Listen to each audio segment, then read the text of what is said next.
22nd of May and it's snowing. You're John. I'm Dave.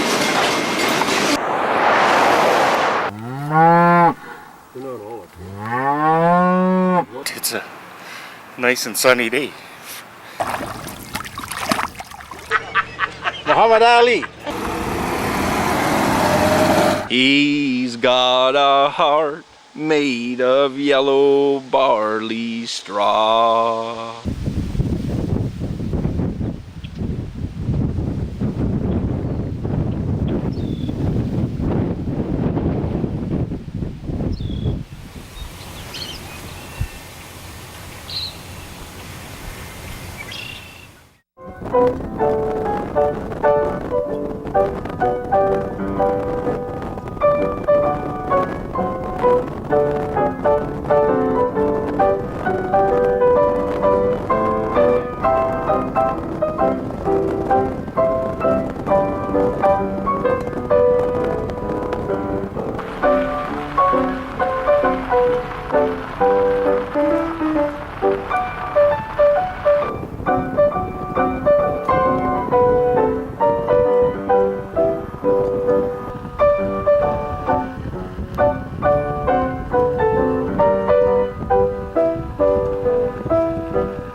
Hi, I'm John. And I'm Dave. We're the hardware guys. Actually, Dave, I left hardware and I sell real estate now. Well, that's okay, John. You're still a hardware guy at heart. Right on.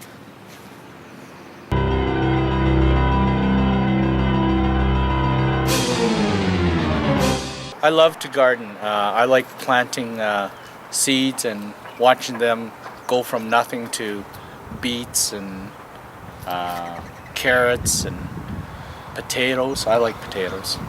I think it's just going and putting your hand in the soil and feeling the richness of the earth and thinking 2 months from now we're gonna have potatoes.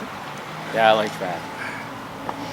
It's I'm not a big gardener per se, but the fact that it's a very amazing thing that you buy a dried out seed, I guess, in a package for 89 cents, and that's going to give you 50 pounds of carrots, kind of come fall. It's in such a short span that basically all these things need is the natural elements to grow: sunlight and water, and they'll pull whatever they need out of the. It's an amazing process. Is what it is actually.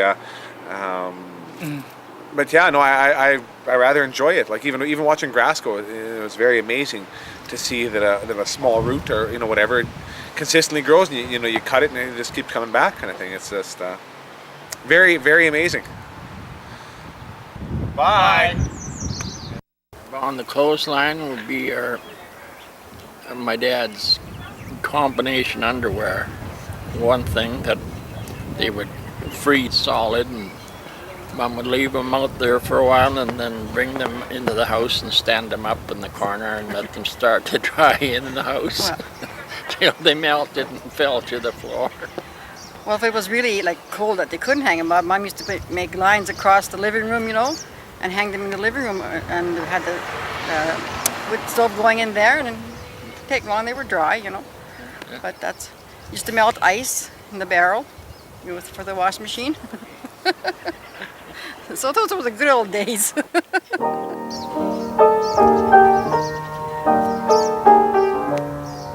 Work clothes and bedding, towels, tea towels, and your face towels. That was all hung out. A lot of them were white. Mostly white. Yes. Yeah. Those days too, they had these runners you'd put on dressers, with embroidery work on. I used to embroider tea towels for my mother when I was a boy.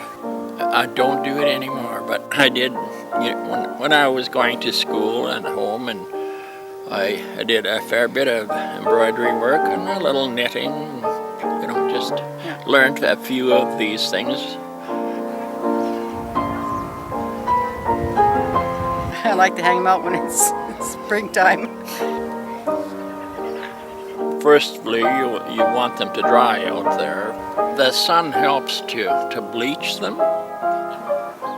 Especially now, it's just ideal drying conditions. The nice fresh smell of clothes hanging out. The sound of the wind shaking them out.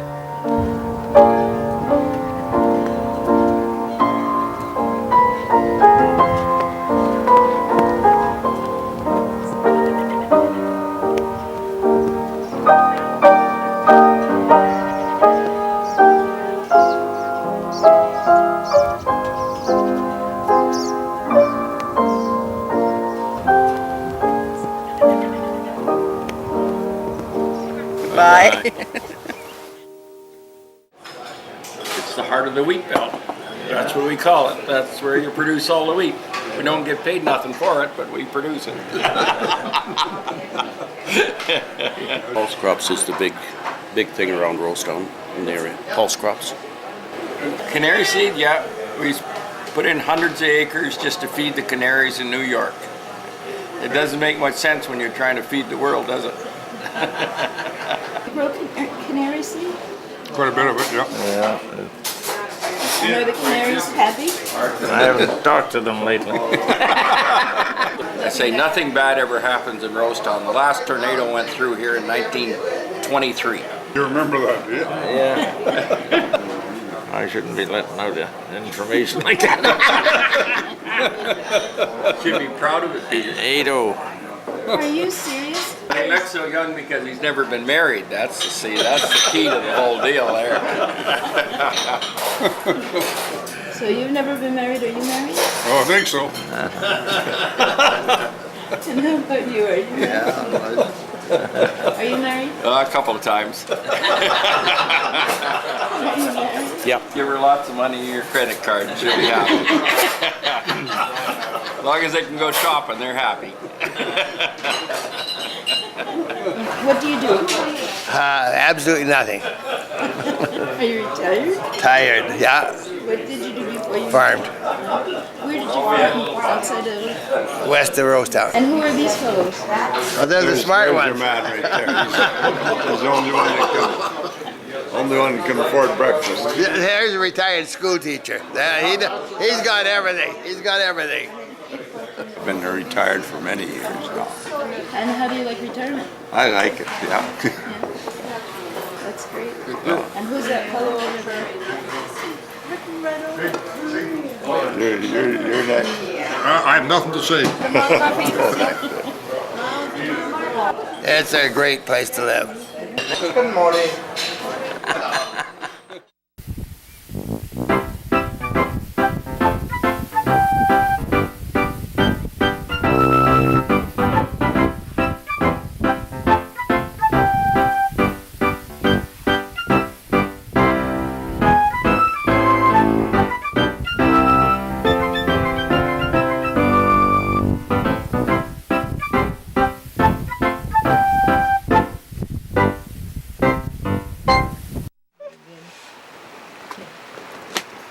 I started with my greenhouse, a little one by my chicken house, I'm guessing probably about 12 years ago that I actually had a greenhouse. I've of course been growing plants for myself since I moved out to the farm 20 years ago. But then my neighbors saw those plants and they wanted some, so I needed something bigger, so I set up the granary. And more people wanted, and then why don't you take them to town? And so it's kind of just kept on getting a little bigger and bigger and bigger. It's a fun business. And my family all helps. The kids help with the bales for the fire. This furnace burns flax bales. We always grow flax or linola.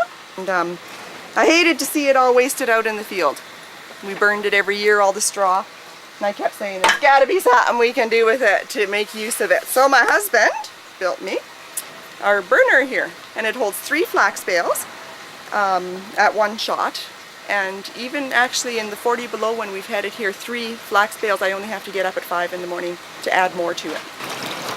We don't have a well here, so we use very little water. And for my plants here, I have a container on the hill, a 300-gallon tank, and it's up on top of a hill, and we fill it from the dugout, and that gives me the pressure for down here, so I don't use a pump.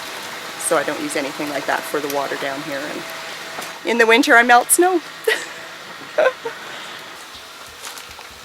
Well, these are pepper plants that I start quite early so that we have early peppers, and they do very well in the black containers.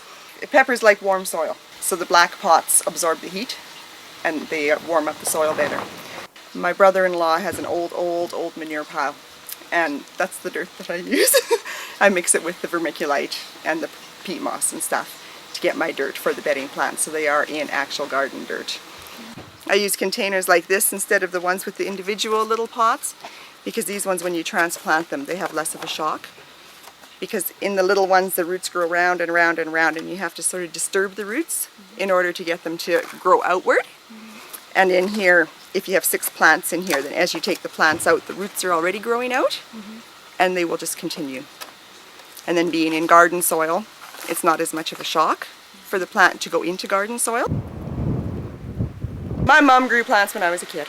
I grew up in the city, and we had a house with a really nice little sunroom, and she always started her own bedding plants. And just from her and experience is the key. What doesn't work and what does work is just experience. I've tried. I've been out here now for 20 years, and you just keep trying different things, and if it doesn't work, you either don't try it again, or a lot of it can be just the weather. You know, this year it doesn't work, next year it will work, but you just keep experimenting. This one here, it has some tomatoes coming already. I'm not really sure what this one is. It just kind of came up in my worm compost, so I'm waiting to see what it'll turn out to be. I started a few years back with red wigglers. They say that that dirt is supposed to be really, really good for plants. They're the castings from the worms. So I invested in some red wigglers, and they were not cheap. They were pretty pricey, like 70 bucks for half a pound of red wigglers. But they grow and they multiply, so I have them in this dirt under here, and I have them in my compost bin, and just keep feeding them garden compost or kitchen scraps. You can keep them in your basement, and they will die if it freezes. So I always keep an extra pot in the house of them, just in case. Then I've always got some to start out with again. For your plants, the secret is don't overwater, but don't underwater. Let the dirt dry out between waterings, and that way they don't get the damping and the root rot that they will sometimes get. If your baskets get really dried out and it seems that you pour water in and it pours right out the bottom, dump them in a pail of water and let them absorb until they sink. You will find they will be floating initially when you put them in a pail of water, and then when they sink, then they have absorbed the water again, then they will hold water again. But otherwise you're basically just running right through. And if they're in containers, fertilize. Give them some fertilizer. Give them lots of light that they require, because even some of the shadier ones do like light. And yeah, just keep an eye on them.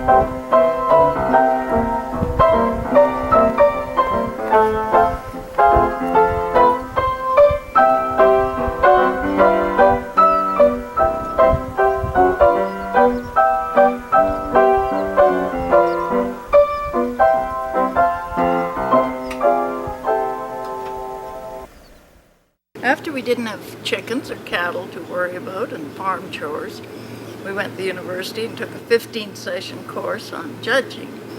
And then we started to go to horticulture shows and fairs and judge. And the very first show we did was at Nipawin, and they had over 100 white gladiolus. So it was a real challenge. We could go to a small town fair and do every class. Frank could do grain, and he often read the kids' school stories, and I did the fruit Well, he did the fruit, and I would do the canning and the cooking and the baking. Well, with the baking powder biscuits, there's often a Blue Ribbon special. And sometimes you get biscuits that have little brown flecks in, and they have used magic baking powder instead of Blue Ribbon.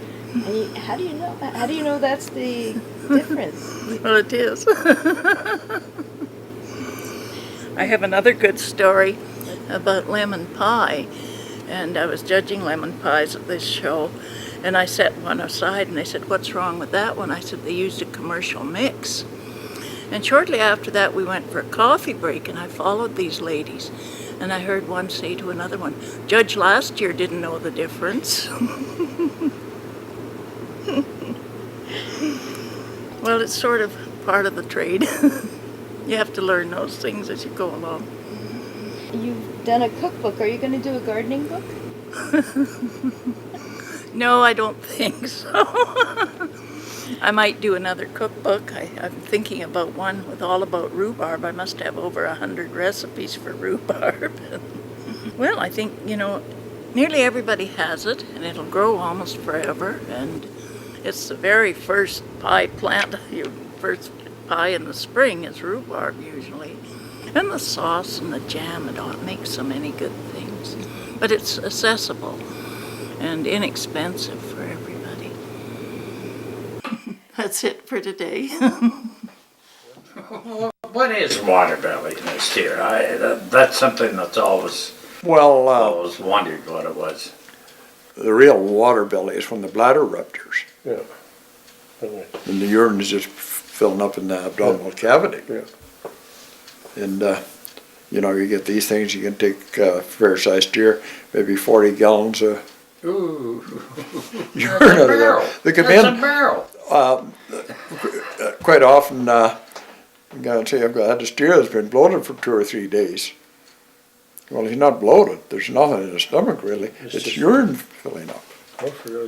An old man, he said his father always claimed if he was found on the side of the road, unconscious, don't call a doctor. And this man was a doctor. He said, call a vet, because a vet will know how to handle something that can't speak to him. And it's a good theory. Well, basically, I've always figured that my patients never told me very many lies, but their owners probably told me quite a few.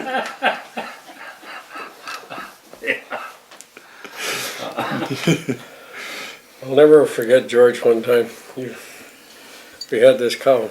She'd prolapsed a couple of times. George said, "Did we fix this one last year?" Yeah, Mark said we did. What did I tell you? Get rid of that. Okay. So George fixed her up again. And next spring's coming around after this.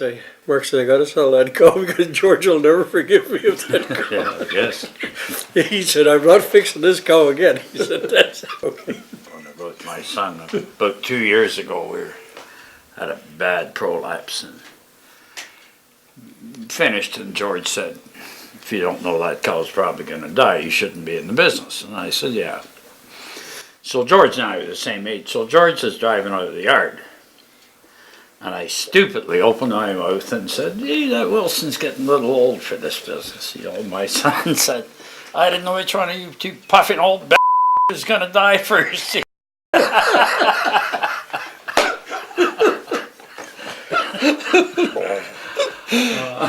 As soon as I open my mouth, we're all in the dinosaur club now. Yeah, I thought, geez, shouldn't have said that. Yes.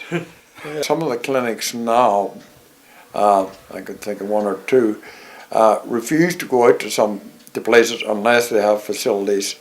Like they won't go to a cabin case unless they've got facilities and heated. Yeah, decent place to work. Yeah. Yeah. But when I first started, we didn't have a clinic, and but in those days, almost all the cows were in the barn. Yeah, the barns were warm. They were tied up, so the barns were fairly warm, yeah. And it was very different from now. Yeah. And in those days, starting in the early '60s, 30 cows was a big herd. Yeah, it was. Yeah, it was. Now 30 cows is It's nothing. hobby farm almost. Yeah. You know, Just a small. we've got quite a few guys with 300. Yeah. And Yeah, that's really changed in this so, area. you know, when you got 300 cows, there are not too many of them have ever been tied up in their lives. No. You don't walk up to most of them and scratch them. No. You can usually tell which ones are going to be miserable, but occasionally you can't. Well, I it's found, cold out, like I that. found out this spring. One, well, to start with, I had 2 calves on the same day. The first one was in the shelter. And I walked in and the calf's there and everything's fine. And I think I'll chase her in the other pen. And she started pawing and throwing dirt about 50 feet in the air. And I thought, this isn't going to work. For a while it ain't. So I got the dog. The dog walks in and out among the cows and, no problem. And the dog walked into the corrals, got about halfway in and literally sat down and watched. So you're not using me as a decoy. So I gave up on that one and opened the gate. Chased the other cattle out, opened the gate into the pen I wanted her in and went home. We came back and she's gone into the pen I wanted, so I closed the gate. And then I look around and the ones I chased out, of course, ones had a calf in the snowbank. So I walk out there and she didn't paw, she didn't bellow, she just came at me. And I had a notebook with my pen looking for a tag number. She hit me, I haven't been flattened for years, and she flattened me. And after I got her, I ran. Fortunately, the calf ran and she took off. She didn't only flatten me and didn't come back. So then I've got, I've been up close and personal. I know her tag number now, so I reach for my pen. A bitch had broken it in half when she hit me. But the dog walked in there. Well, you know, my dog, you should really be shot the other day. The dog walked in, usually trots through the corrals, no problem. She walked into the corrals and just sat down and watched this performance. I'm not dumb. Well, those are the type of cows that I tell people that they don't need a halter to lead them. They just need to be able to run faster than the cow. But I can't anymore.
Not that good when it comes to predicting the amount of snowfall and how cold it's going to be, but it'll probably be just like every other year. We'll hit 40 below sometime, and we'll get a couple of blizzards, good ones.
Bye.